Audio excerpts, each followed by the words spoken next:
नमस्कार शेतकरी बंधूंनो, आज मी आपल्याशी चर्चा करणार आहे ज्या शेती करण्याच्या ज्या वेगवेगळ्या पद्धती आहेत त्या पद्धतीची.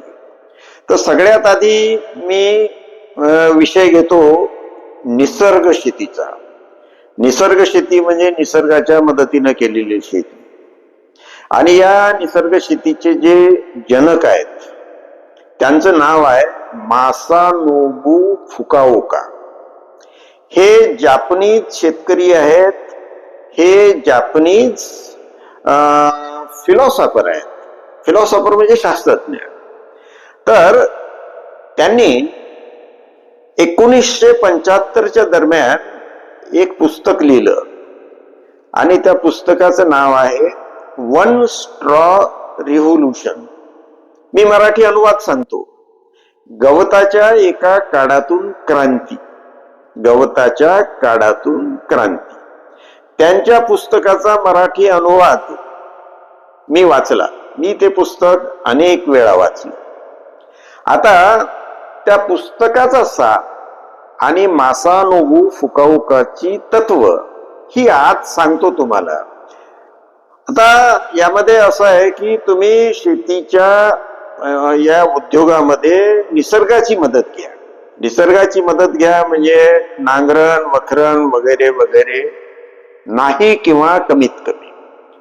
नंतर तुम्ही साधी बियाणं वापरायची, हायब्रिड वगैरे नाही. नंतर इन्सेक्टिसाइड नाही, विडीसाइड नाही, रासायनिक खतं नाही.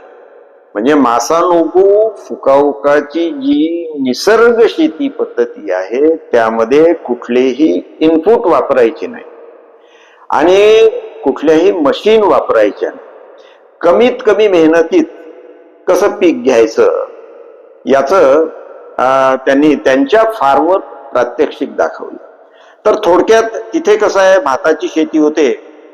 मग त्यांनी काय केलं की पावसाळा येण्याच्या आधी या जी साळ आहे किंवा धान आहे ते पावसाळा येण्याच्या आधी त्याच्या गोळ्या बनवून ते शेतात फोकून दिलं, ते पेरलं.